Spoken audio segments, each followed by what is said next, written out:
Hola mi gente, and welcome back to another video. In the topic of the month, we are going to be discussing unlocking creativity and innovation. This is a very tricky subject just because it can very easy go hand in hand with work. But my blog and my YouTube channel and things like that, in this channel is for things that I do mainly outside of work. So I'm gonna try not to go into the job situation, because creating and unlocking the creativity and innovation isn't just for artists or like artistic people like myself. I am in the design, fashion, and home decor. It is very easy in my part to stay creative and innovating and designing things at all times. Anyone can do this. It really doesn't matter your field. We are going to share four tips in this topic that can potentially be beneficial for you if you are wanting to be a little more creative and have a little bit more innovation in your field. Tip number one, change your environment. This one is so important because stepping outside your usual space can really develop a lot of creativity and innovation. A lot of inspiration can come from that. I'm not sure if you are one of those people that sometimes you have to change and rearrange your furniture in your house just to feel fresh and brand new. And that, believe it or not, it does work. Just changing the environment, changing the way your desk or your table or your creative space is at, whether it's working from home or in your own office or studio outside your house. Make sure that you change environments. It can be you have a little desk over there and then you have a little kitchen area, so you take your laptop over there.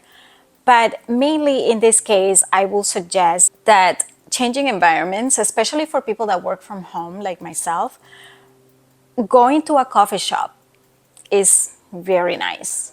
So definitely a new settings can really spark the creativity and stimulate that creative thinking. Some of the places that you can go to, some of them can be coffee shops. You can also go to libraries. Libraries are amazing to just get in the flow of creativity. And also, if you live in a place, an apartment or one of those places that have amenities, take advantage of those, because those are usually amazing. They have a very nice setup, and it is very easy for you to just find an area, a couch, a little desk or whatever, where you can just situate yourself and get in that flow. I definitely think that is very important in order to spark creativity. Even a park, if you are a writer, being at a park can also work, if the weather is good. Tip number two, and that will be journaling. A creative journal can be very beneficial if you carry with you at all times. So every time that you have an idea or a thought, or just want to keep adding to that project that you already had started or have in your mind, just keep adding. Pull it out from your bag or your backpack and just keep adding notes in your journal. The best ideas usually come when we least expect it. In my case, I get a lot of ideas at the airport. When I am at the airport, people watching, I really love having my notebook, because I prefer to write stuff down when I am at the airport versus like wasting time. Just, once I'm at the gate, I just want to sit down, listen to something, and just write. And if I don't have my notebook with me, it doesn't necessarily have to be in paper. You can also write your notes in your digital form, like Notions or the Apple Notes and all that kind of stuff. So that really helps. I use my notes in my iPad and in my phone a lot, so that to me is extremely beneficial. Other things that you can do if you are not into the writing the notes and everything like that, you could do voice memos. Those I have also used a lot. If I don't feel like writing down everything that is in my head, or like the ideas that are just popping for whatever project, I just record them. I record them and then I have them in there. You can also, when you go to the recording, once you're done, you can change the title of it.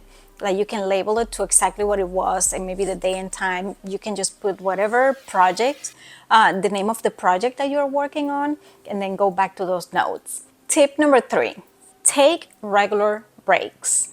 Sometimes the best solution is stepping away from the problem. Let it be. And that's when you have time to breathe and to kind of like reconnect with the plan.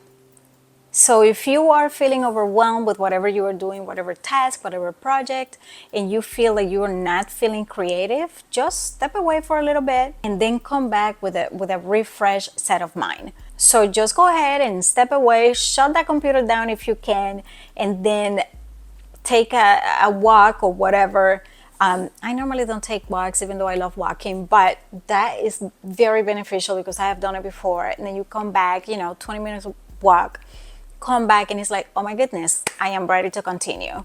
One of the most known techniques is the Pomodoro technique. Setting that timer for 25 minutes, I believe it is, and just setting a timer. You can do it on your phone, on your Apple Watch, or like if you just want to have any other device to put your timer, just put it in there, just get on that flow on whatever project for 25 minutes. Then when you stop, boom, you stop and take maybe, I believe it's like a 5 or 10 minute break. I'm not sure, but just look it up. The Pomodoro technique is a very, very good technique to use. At the end of the day, taking breaks on projects, what you're doing, is absolutely essential to keep the creativity flowing. Tip number 4, collaborating with others. This is a very interesting one because I love working by myself in my own space with my own set of techniques that I have proven that they work for my small business and things like that. This is not always possible. When you are working with others, let's say it's a brand collaboration or an influencer campaign or whatever, a photographer that wants to work with you for certain things, then you have to work with other people.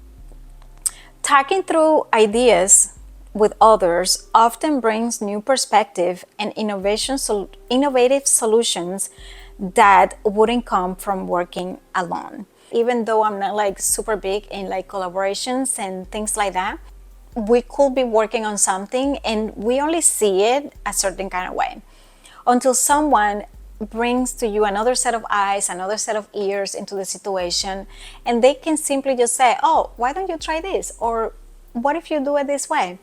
And maybe you didn't even think about that. It has happened many times that sometimes I'm like, okay, I don't see another way that this can work. And then I bring it to people, that I trust their opinion. And immediately I get like, oh, why don't you try this? Or have you thought of this? And that is absolutely very important. Collaboration doesn't necessarily have to be limited to like workmates or work environments. It can also be with your friends and family. It can be in the house. You can even be creating a party for your family or like an anniversary for some friends, and just having that collaboration with others can spark the ideas of how you want to finish that celebration. And that is it, my friends, for this video, and I will see you on the next one.